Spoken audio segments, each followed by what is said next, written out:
राधे राधे। जय श्री कृष्णा। ओम नमो भगवते वासुदेवाय नमः।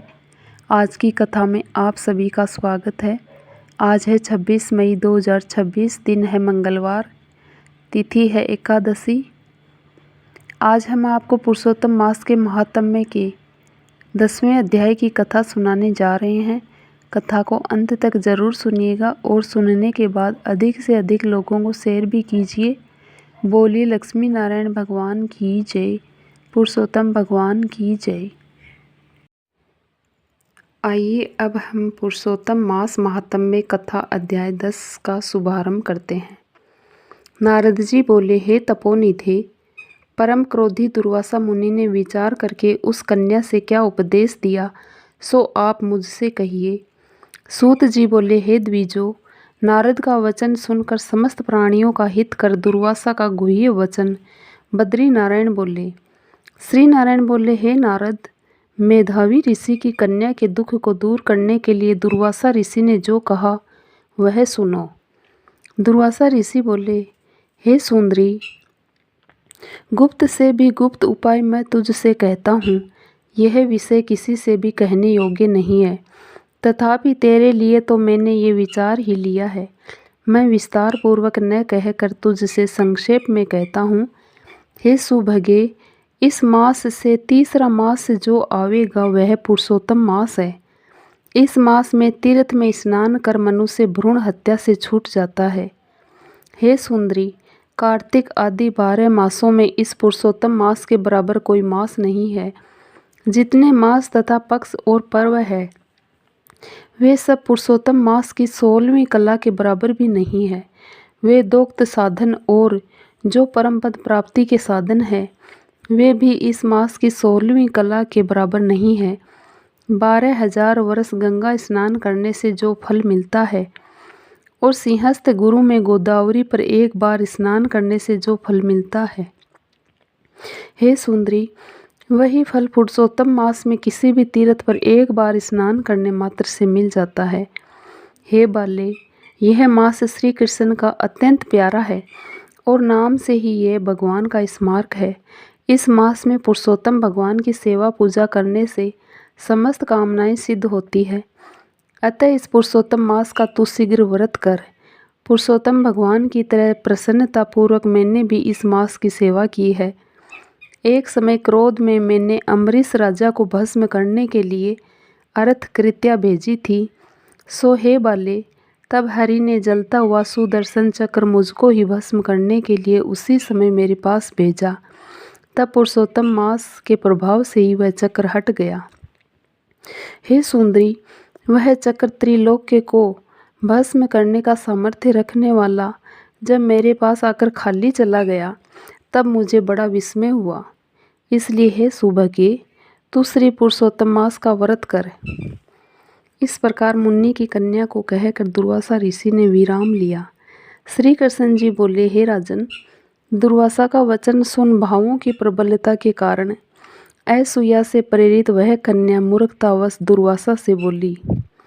बाला बोली, हे ब्राह्मण, हे मुने, आपने जो कहा वह मुझसे रुचता नहीं है। माघ आदि मास कैसे कुछ भी फल देने वाले नहीं हैं। कार्तिक मास कम है, ऐसा आप कैसे कहते हैं? सो कहिए। बैसाख मास सेवित हुआ क्या इच्छित कामों को नहीं देता है? सदा शिव आदि से लेकर सब देवता सेवा करने पर क्या फल नहीं देते हैं? अथवा पृथ्वी पर प्रत्येक देव, सूर्य और जगत की माता देवी क्या सब कामनाओं को देने वाली नहीं है? श्री गणेश क्या सेवा पाकर इच्छित वर नहीं देते हैं? व्यतिपात आदि योगों को और सर्व आदि देवताओं को भी सबको उल्लंघन करके पुरुषोत्तम मास की प्रशंसा करते क्या आपको लज्जा नहीं आती है? यह मास तो बड़ा मलिन और सब कामों में निंदित है। हे मुने, इस रवि की संक्रांति से रहित मास को आप श्रेष्ठ कैसे कह सकते हैं? सब दुखों को छुड़ाने वाले परम श्री हरि को मैं जानती हूँ। हे देव, दिन रात श्री हरि का चिंतन करती मैं जानकी पति राम और पार्वती पति शंकर के सिवाय और किसी को नहीं देखती हूँ। हे विपेंद्र, अन्य कोई भी देवता ऐसा नहीं है जो मेरे इस दुख को दूर कर सके अतः हे मुने, इन सब फलदाताओं को छोड़कर कैसे इस मलमास की स्तुति आप कर रहे हो। इस प्रकार ब्राह्मण कन्या का कहा हुआ सुनकर दुर्वासा मुनि शरीर से एकदम जाज्वल्यमान हो गए और नेत्र क्रोध से लाल हो गए। इस प्रकार क्रोध आने पर भी कृपा करके मित्र की कन्या को श्राप नहीं दिया और सोचने लगे कि यह मूर्खा है, हित अहित को नहीं जानती है, अभी बुद्धि इसकी पूर्ण नहीं है। पुरुषोत्तम मास के महात्म्य का विद्वानों को भी पता नहीं है, तो थोड़ी बुद्धि वाले पुरुष और विशेष करके कुमारियों को तो हो ही कहाँ से सकता है। यह कुमारी कन्या माता पिता से रहित दुख अग्नि से जली हुई है, अतः अति उग्र मेरे श्राप को कैसे सहन कर सकती है। इस प्रकार सोचकर कृपा से मन में उठे क्रोध को शांत किया और स्वस्थ होकर दुर्वासा मुनि उस अति विहवल कन्या से बोले। दुर्वासा बोले, हे मित्र पुत्री, तेरे ऊपर मेरा कुछ भी क्रोध नहीं है। हे निर्भाग्य, जो तेरे मन में आवे वैसा ही कर। हे बाले, और कुछ भविष्य कहता हूँ सुन। पुरुषोत्तम मास का जो तूने अनादर किया है, उसका फल तुझे अवश्य मिलेगा, इस जन्म में मिले अथवा दूसरे जन्म में मिले। अब मैं नर नारायण के आश्रम में जाऊंगा। तेरा पिता मेरा मित्र था, इसलिए मैंने शाप नहीं दिया है। तू बाल भाव के कारण अपने शुभ अशुभ तथा हित अहित को नहीं जानती है। शुभ अशुभ भविष्य को कोई टाल नहीं सकता है। अच्छा, हमारा बहुत समय व्यतीत हो गया, अब हम जाते हैं, तेरा कल्याण हो। श्री कृष्ण जी बोले। ऐसा कहकर महाक्रोधी दुर्वासा मुनि शीघ्र चले गए। दुर्वासा ऋषि के जाते ही पुरुषोत्तम की उपेक्षा करने के कारण कन्या निष्प्रभा हो गई। तदनंतर बहुत देर तक कन्या ने सोच विचार कर ये निश्चय किया कि देवताओं के भी देवता तत्काल फल देने वाले पार्वती पति शिव की तप द्वारा आराधना करूंगी। हे नृप, मेधावी ऋषि की कन्या ने मन से इस प्रकार निश्चय करके अपने आश्रम में ही रहकर भगवान शंकर के कठिन तप करने को तत्पर हो गई। सूत जी बोले, बहुत फलों के दाता लक्ष्मीपति को और वैसे ही सावित्री पति ब्रह्म को छोड़कर एवं दुर्वासा के प्रबल वचन की निंदा कर वह ऋषि कन्या अपने आश्रम में ही अंधक को मारने वाले शंकर की सेवा के लिए तत्पर हो गई। हरे कृष्णा। पुरुषोत्तम मास महात्म्य का 10वां अध्याय पूर्ण हुआ। इससे आगे की कथा जानने के लिए अगले वीडियो का इंतज़ार ज़रूर कीजिएगा। अब और कथा सुनते हैं। एक बार की बात है, एक संत जंगल में कुटिया बनाकर रहते थे और भगवान श्री कृष्ण का भजन करते थे। संत को यकीन था कि एक ना एक दिन मेरे भगवान श्री कृष्ण मुझे साक्षात दर्शन देंगे। उसी जंगल में एक शिकारी आया। उस शिकारी ने संत की कुटिया देखी। वह कुटिया में गया और उसने संत को प्रणाम किया और पूछा कि आप कौन हैं और आप यहाँ क्या कर रहे हैं। संत ने सोचा, यदि मैं इससे कहूँगा कि भगवान श्री कृष्ण के इंतजार में बैठा हूँ, उनका दर्शन मुझे किसी प्रकार से हो जाए तो शायद इसको ये बात समझ में नहीं आएगी। संत ने दूसरा उपाय सोचा। संत ने किरात से पूछा, भैया पहले आप बताओ कि आप कौन हो और यहाँ किस लिए आते हो। उस किरात ने कहा कि मैं एक शिकारी हूँ और यहाँ शिकार के लिए आया हूँ। संत ने तुरंत उसी की भाषा में कहा, मैं भी एक शिकारी हूँ और अपने शिकार के लिए यहाँ आया हूँ। शिकार ने पूछा, अच्छा संत जी, आप ये बताइए आपका शिकार दिखता कैसा है, आपके शिकार का नाम क्या है, हो सकता है कि मैं आपकी मदद कर सकूं। संत ने सोचा, इसे कैसे बताऊं। फिर भी संत कहते हैं, मेरे शिकार का नाम है, वो दिखने में बहुत ही सुंदर है, सांवरा सलोना है, उसके सिर पर मोर मुकुट है, हाथों में बंसी है। ऐसा कहकर संत जी रोने लगे। किरात बोला, बाबा रोते क्यों हो, मैं आपके शिकार को जब तक ना पकड़ लूँ तब तक पानी भी नहीं पीऊँगा और आपके पास नहीं आऊँगा। अब वह शिकारी घने जंगल के अंदर गया और जाल बिछाकर एक पेड़ पर बैठ गया। यहाँ पर इंतजार करने लगा। भूखा प्यासा बैठा हुआ है। एक दिन बीता, दूसरा दिन बीता और फिर तीसरा दिन। भूखे प्यासे किरात को नींद भी आने लगी। बांके बिहारी को उन पर दया आ गई। भगवान उसके भाव पर रिझ गए। भगवान मंद मंद स्वर में बांसुरी बजाते आए और उस जाल में खुद फंस गए। जैसे ही किरात को फंसे हुए शिकार का अनुभव हुआ तो तुरंत नींद से उठा और उस सांवरे भगवान को देखा। जैसा संत ने बताया था उनका रूप हूबहू वैसा ही था। वह अब जोर जोर से चिल्लाने लगा, मिल गया, शिकार मिल गया। शिकारी ने उसे शिकार को जाल समेत कंधे पर बिठा लिया और शिकारी कहता हुआ जा रहा था, आज 3 दिन के बाद मिले हो, खूब भूखा प्यासा रखा, अब तुम्हें मैं छोड़ने वाला नहीं हूँ। शिकारी धीरे धीरे कुटिया की ओर बढ़ रहा था। जैसे ही संत की कुटिया आई तो शिकारी ने आवाज़ लगाई, बाबा बाबा। संत ने तुरंत दरवाज़ा खोला और संत उस किरात के कंधे पर भगवान श्री कृष्ण को जाल में फंसा देख रहे हैं। भगवान श्री कृष्ण जाल में फंसे हुए मंद मंद मुस्कुरा रहे हैं। किरात ने कहा, आपका शिकार लाया हूँ, मुश्किल से मिले हैं। संत के आज होश उड़ गए। संत किरात के चरणों में गिर पड़े। संत आज फूट फूट कर रोने लगे। संत कहते हैं, मैंने आज तक आपको पाने के लिए अनेक प्रयास किए प्रभु, लेकिन आज आप मुझे इस किरात के कारण मिले हो। भगवान बोले, इस शिकारी का प्रेम तुमसे ज़्यादा है, इसका भाव तुम्हारे भाव से ज़्यादा है, इसका विश्वास तुम्हारे विश्वास से ज़्यादा है। इसलिए आज जब 3 दिन बीत गए तो मैं आए बिना नहीं रह पाया। मैं तो अपने भक्तों के अधीन हूँ और आपकी भक्ति भी कम नहीं है संत जी। आपके दर्शनों के फल से मैं इसे 3 ही दिन में प्राप्त हो गया।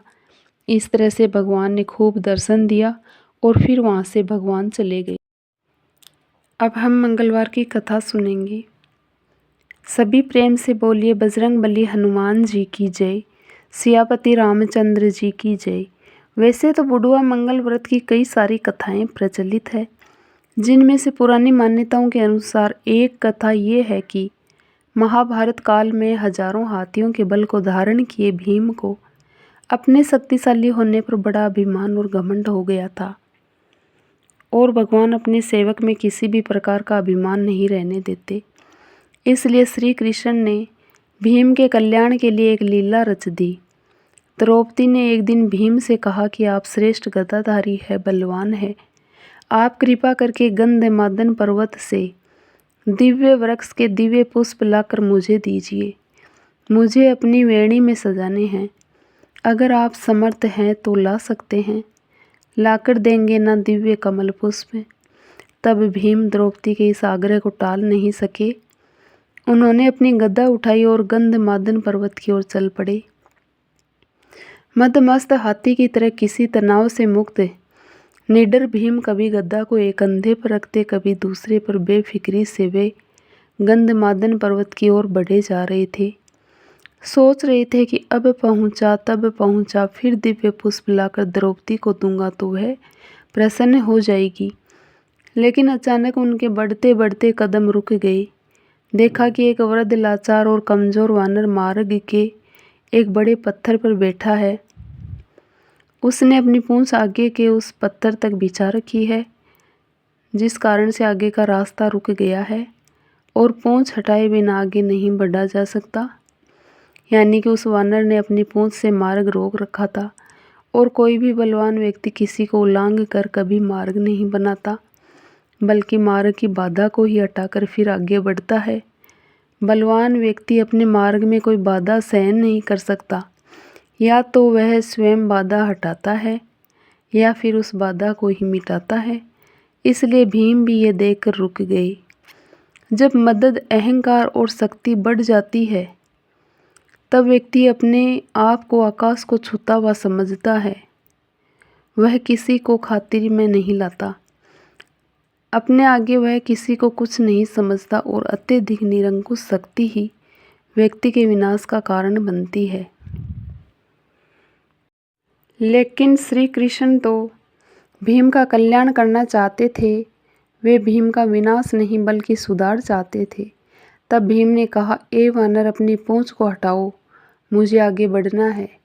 वानर ने देखा कि एक बलिष्ठ व्यक्ति गदा उठाए, राजसी वस्त्र पहने, मुकुट धारण किए बड़े रोब के साथ उसे पूंछ हटाने को कह रहा है। वह वानर और कोई नहीं बल्कि स्वयं बजरंगबली हनुमान जी थे, जो कि श्री कृष्ण की प्रेरणा से वहाँ पर इस अवस्था में बैठे हुए थे। भीम उन्हें नहीं पहचान पाए, लेकिन बजरंगबली हनुमान जी भीम को पहचान गए थे। क्योंकि श्री कृष्ण की लीला के कारण उन्हें भीम का गर्व चूर चूर करना था, इसलिए वे मौन रह गए। भीम के किसी भी सवाल का उत्तर उन्होंने नहीं दिया। भीम ने फिर कहा, वानर, मैंने कहा ना कि पूंछ हटाओ, मुझे आगे जाना है। तुम वृद्ध हो इसलिए कुछ नहीं कह रहा हूँ तुमसे। अब की बार वानर गंभीर हो गए, मन ही मन हंसने लगे और कहा, तुम देख रहे हो ना, मैं वृद्ध हूँ, कमज़ोर हूँ, अरे उठ भी नहीं सकता, और मुझ में इतनी भी ताकत नहीं कि मैं स्वयं ही अपनी पूंछ हटा लूँ। तुम ही कुछ कष्ट कर लो, मेरी पूंछ थोड़ी इधर सरका दो और आगे बढ़ जाओ। अब तो भीम के तेवर कस गए। गदा कंधे से हटाई नीचे रखी। इस वानर ने मेरे बल को ललकारा है, आखिर है तो एक पूंछ ही, और वो भी वृद्ध वानर की। अरे ये मामूली सी पूंछ हटाना भी कोई मुश्किल काम है क्या मेरे लिए? ये तुमने क्या कह दिया? मैंने तो बड़े बड़े बलवानों को परास्त किया है, धूल चटाई है, 100 हाथियों का बल है मुझ में। ऐसा कहकर भीम ने अपने बाएं हाथ से उन वृद्ध वानर की पूंछ को यूं पकड़ा, मानो एक तिनके को पकड़ रहा है, कि उठाया और हवा में उड़ा दिया। लेकिन भीम से तो वो पूंछ हिल तक नहीं सकी। अब भीम हैरान हुए। उन्होंने फिर दाएं हाथ से पूंछ को हटाना चाहा, लेकिन दाएं हाथ से भी पूंछ तिल मात्र भी नहीं हिली। फिर भीम ने उन वानर की तरफ देखा। वानर मुस्कुरा रहे थे। ये देखकर भीम को क्रोध आ गया। अब की बार भीम ने अपने दोनों हाथों से भरपूर जोर लगाया। फिर तब भी पूंछ नहीं हिली तो एक पांव को पत्थर पर रखकर उसका सहारा लेकर फिर जोर लगाया। 2 बार 3 बार, लेकिन हर बार भीम हताश हो गए। जिस पूंछ को भीम ने मामूली और कमज़ोर वानर की पूंछ समझा था, उसने तो उसके पसीने छुड़वा दिए और भीम थक कर निढाल होकर एक तरफ खड़े हो गए। सोचने लगे, ये कोई मामूली वृद्ध वानर नहीं है और ना ही ये कोई साधारण वानर है। अवश्य ही ये कोई दिव्य शक्ति है और इस असीम शक्ति का मैं सामना नहीं कर पाऊंगा। विनम्र और झुका हुआ व्यक्ति ही कुछ पाता है, वरना अकड़ तो उसे ले डूबती है। भीम ने जब बार बार प्रयास किया, अब तो भीम वाकई उस वानर के सामने कमज़ोर लगने लगे। उनका सारा मद और अहंकार चूर चूर हो गया, और जब मद और अहंकार मिटता है तभी तो भगवान की कृपा होती है। भीम ने कहा, मैं आपको पहचान नहीं सका। जिसकी पूंछ तक को मैं नहीं हिला सका, वो कोई साधारण वानर तो नहीं हो सकता। मुझे क्षमा करें, कृपया मुझे अपना वास्तविक परिचय दीजिए। तब वह वानर उठ खड़े हुए आगे बढ़े और उन्होंने भीम को गले लगा लिया और कहा, भीम, मैं तो तुम्हें पहचान गया था। मैं पवन पुत्र हनुमान हूँ, श्री राम का सेवक। श्री राम का सेवक होने के सिवा मेरी और कोई पहचान नहीं, और उन्हीं के आदेश पर मैं इस मार्ग में लेटा हुआ हूँ, ताकि तुम्हें तुम्हारी असलियत बता दूँ।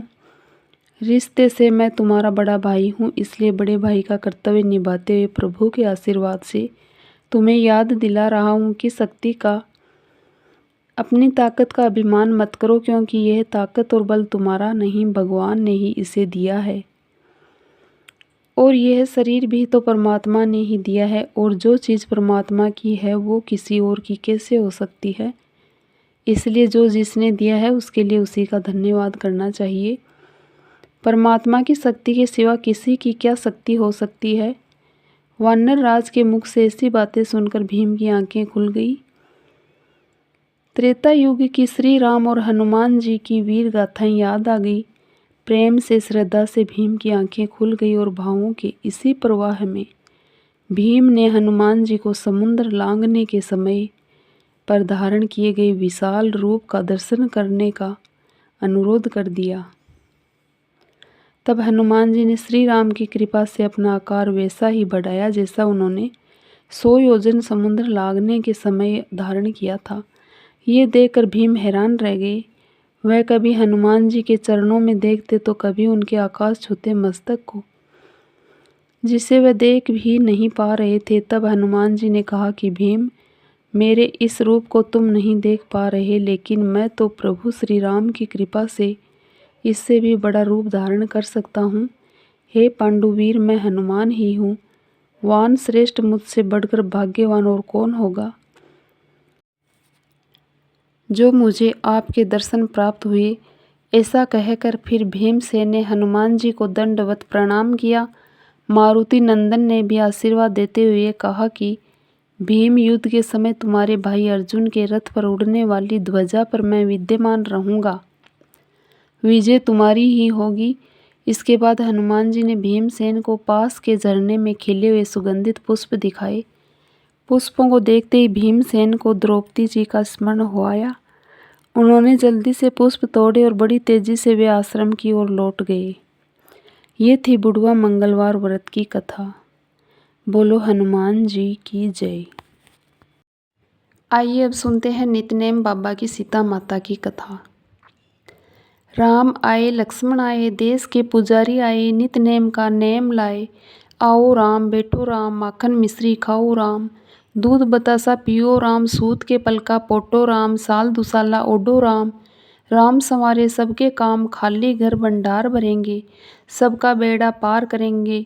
जय श्री राम, जय जय राम। यह कहानी सीता माता कहती थी और श्री राम इसे सुना करते थे। एक दिन श्री राम भगवान को किसी काम के लिए बाहर जाना पड़ गया तो सीता माता कहने लगी कि भगवान, मेरा तो 12 बरस का नितनेम है, अब आप बाहर जाएंगे तो मैं अपनी कहानी किसे सुनाऊंगी। श्री राम ने कहा कि तुम कुएं के पाल पर जाकर बैठ जाना और वहाँ जो औरतें पानी भरने आएगी उन्हें अपनी कहानी सुना देना। सीता माता कुएं के पाल पर जाकर बैठ जाती है। एक स्त्री आई, उसने रेशम की जरी की साड़ी पहन रखी थी और सोने का घड़ा ले रखा था। सीता माता उसे देख कहती है कि बहन, मेरा 12 बरस का नितनेम सुन लो। पर वह स्त्री बोली कि मैं तुम्हारा नितनेम सुनूंगी तो मुझे घर जाने में देर हो जाएगी और मेरी सास मुझसे लड़ेगी। उसने कहानी नहीं सुनी और चली गई। उसकी रेशम जरी की साड़ी फट गई, सोने का घड़ा मिट्टी के घड़े में बदल गया। सास ने देखा तो पूछा कि ये किसका दोष अपने सिर लेकर आ गई है। बहू ने कहा कि कुएं पर एक औरत बैठी थी, उसने कहानी सुनने के लिए कहा लेकिन मैंने नहीं सुनी, जिसका ये फल मिला। बहू की बात सुनकर अगले दिन वही साड़ी और घड़ा लेकर सास कुएं की पाल पर गई। सास को वहीं सीता माता बैठी मिली तो माता सीता ने कहा कि बहन, मेरी कहानी सुन लो। सास बोली कि एक बार छोड़, मैं तो 4 बार कहानी सुन लूँगी।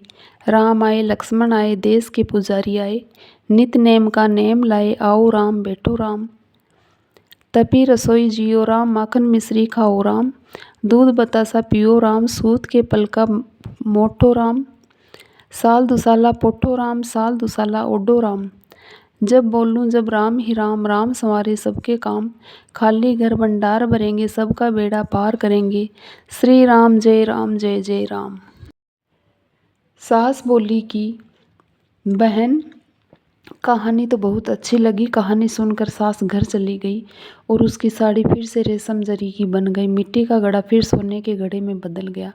बहू कहने लगी, सासू माँ, आपने ये सब कैसे किया। सास ने कहा कि बहू, तू दोष लगा के आई थी और मैं अब दोष उतार कर आ रही हूँ। बहू ने फिर पूछा कि वह कुएं वाली स्त्री कौन है। सास बोली कि वो सीता माता थी, वो पुराने से नया कर देती है, खाली घर में भंडार भर देती है, वह लक्ष्मी जी का वास घर में कर देती है, आदमी की जो भी इच्छा हो उसे पूरा कर देती है। बहू बोली कि ऐसी कहानी मुझे भी सुना दो। सास बोली कि ठीक है, तुम भी सुनो। और सास ने कहानी शुरू की। राम आए, लक्ष्मण आए, देश के पुजारी आए, नित नेम का नेम लाए। आओ राम, बैठो राम, तपी रसोई जियो राम, माखन मिश्री खाओ राम, दूध बतासा पियो राम, सूत के पलका मोटो राम, साल दुसाला पोठो राम, साल दुसाला ओडो राम। जब बोलूं जब राम ही राम, राम संवारे सबके काम, खाली घर भंडार भरेंगे, सबका बेड़ा पार करेंगे। श्री राम, जय राम, जय जय राम। कहानी सुनकर बहू बोली कि कहानी तो बहुत अच्छी है। सास ने कहा कि ठीक है, इस कहानी को रोज़ कहा करेंगे। अब सास बहू रोज़ सवेरे उठती, नहाती धोती और पूजा करने के बाद नित नेम की सीता की कहानी कहती। एक दिन उसके यहाँ एक पड़ोस की औरत आई और बोली कि बहन, जरा सी आँच देना। तो वह बोली कि आँच तो अभी हमने जलाई ही नहीं है। पड़ोसन ने कहा कि तुम सुबह 4 बजे से उठकर क्या कर रही हो फिर। उन्होंने कहा, सुबह उठकर हम पूजा करते हैं, फिर सीता माता की नितनेम की कहानी कहते हैं। पड़ोसन ने उनकी बात सुनकर फिर कहा कि सीता माता की कहानी कहने से तुम्हें क्या मिला। वे बोली कि इनकी कहानी कहने से घर में भंडार भर जाते हैं, सारे काम सिद्ध होते हैं, मन की इच्छा भी पूरी होती है। पड़ोसन कहती है कि बहन ऐसी कहानी तो मुझे भी सुना दो। फिर वह बोली कि ठीक है, तुम भी ये कहानी सुन लो। राम आए लक्ष्मण आए, देश के पुजारी आए, नित नेम का नियम लाए, आओ राम बैठो राम। सारी कहानी सुनने के बाद पड़ोसन कहने लगी, बहन कहानी तो मुझे बहुत अच्छी लगी। अब वह पड़ोसन भी नितनेम सीता माता की कहानी कहने लगी। कहानी कहने से सीता माता ने पड़ोसन के भी भंडार भर दिए। हे सीता माता, जैसे आपने उनके भंडार भरे वैसे ही आप हमारे भी भंडार भरना, कहानी सुनने वाले के भी और कहानी कहने वाले के भी। जय श्री राम। अब सुनिए श्री तुलसी चालीसा। जय जय तुलसी भगवती सत्यवती सुखदानी, नमो नमो हरि प्रियसी श्री वृंदा गुणखानी। श्री हरि शीस विरजिनी, देहु अमर वर अम्ब, जनहित हे वृंदावनी, अब न करहु विलंब। धन्य धन्य श्री तुलसी माता, महिमा अगम सदा श्रुति गाता। हरि के प्राणों से तुम प्यारी, हरि है तू किन्हो ताप बहारी। जब प्रसन्न है दर्शन दिन हो, तब कर जोरी विनय उसकी नो। हे भगवंत कंत मम होहु, दीन जानी जनी छाड़ाहु छोहु। सुनि लक्ष्मी तुलसी की बानी, दिन हो श्राप कद पर आनी। उस अयोग्य वर मांगन हारी, हो विटप तुम जड़ धनुधारी। सुनि तुलसी ही श्रप्यो ते ही ठामा, करहु वास तुहु नीचन धामा। दियो वचन हरि तब तत्काला, सुनहु सुमुखी जनि होऊ बिहाला। समय पाही वो रो पाती तोरा, पुजिहु आस वचन सत मोरा। तब गोकुल मह गोप सुदामा, तासु भई तुलसी तू बामा। कृष्ण रास लीला के माही, राधे सख्यो प्रेम लखी नाही। दियो श्राप तुलसी ही तत्काला, नरलोक ही तुम जन्महु बाला। यो गोप वह दानव राजा, शंखचूड़ नामक सिर ताजा। तुलसी भई तासु की नारी, परम सती गुण रूप अगारी। अस दिव्य कल्प बीत जब गाऊं, कल्प तृतीय जन्म तब भाऊं। वृंदा नाम भयो तुलसी को, असुर जलंधर नाम पति को। करी अति द्वंद्व अतुल बल धामा, लीना शंकर से संग्रामा।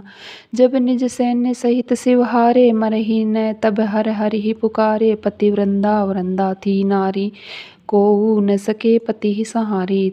तब जलंधर ही भेष बनाई, वृंदा ढिग हरि पहुँच्यो जाई। शिव हित लही करी कपट प्रसंगा, कियो सतीत्व धर्म तो ही भंगा। भयो जलंधर कर सहारा, सुनि उर शोक उपारा। तिहि क्षण दियो कपट हरि टारी, लखी वृंदा दुख गिरा उचारी। जलंधर जस हत्यो अभीता, कोई रावण तस हरि सीता।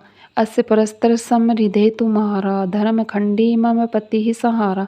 यही कारण लही श्राप हमारा, होवे तनु पाषाण तुम्हारा। सुनि हरि तुरत ही वचन उचारे, दियो श्राप बिना विचारे। लख्यो न निज कर तूति पति को, छलन चाहियो जब पार्वती को। जड़मति तुहु अस हो जड़ रूपा, जग मह तुलसी विटप अनूपा। धगव रूप हम शालिग्रामा, नदी गंडकी बीच ललामा। जो तुलसी दल हम ही चढ़ुइने, सब सुख भोगी परम पद पाइये। बिनु तुलसी हरि जलत शरीरा, अतिशय उठत शीस उर पीरा। जो तुलसी दल हरि सिर धारत, जो सहस्त्र घट अमृत डारत। तुलसी हरि मन रंजनी हारी, रोग दोष दुख भंजनी हारी। प्रेम सहित हरि भजन निरंतर, तुलसी राधा में नाही अंतर। व्यंजन हो छपन हो प्रकारा, बिनु तुलसी दल न हरि प्यारा। सकल तीर्थ तुलसी तरु छाई, लहत मुक्ति जन संशय नाही। कवि सुंदर एक हरि गुण गावत, तुलसी ही निकट सहस गुण गा पावत। बसत निकट दुर्वासा धामा, जो प्रयास ते पूरव ललामा। पाठ करहि जो नित नर नारी, होई सुख बासहि त्रिपुरारी। तुलसी चालीसा पढ़हि, तुलसी तरु ग्रह धारी। दीप दान करी पुत्र, फल पावहि बंदेव नारी। सकल दुख दरिद्र हरि हार, वे परम प्रसन्न। आसिये धन जन लड़हि, ग्रह बसहि पूर्णा अत्र। लाही अभिमत फल जगत, मह लाही पूर्ण सब काम। जेई दल अर्पहि तुलसी, तह सहस बसहि हरि राम। तुलसी महिमा नाम लख, तुलसी सुत सुख राम। मानस 40 रच्यो जग माहै, तुलसीदास। हरे कृष्णा।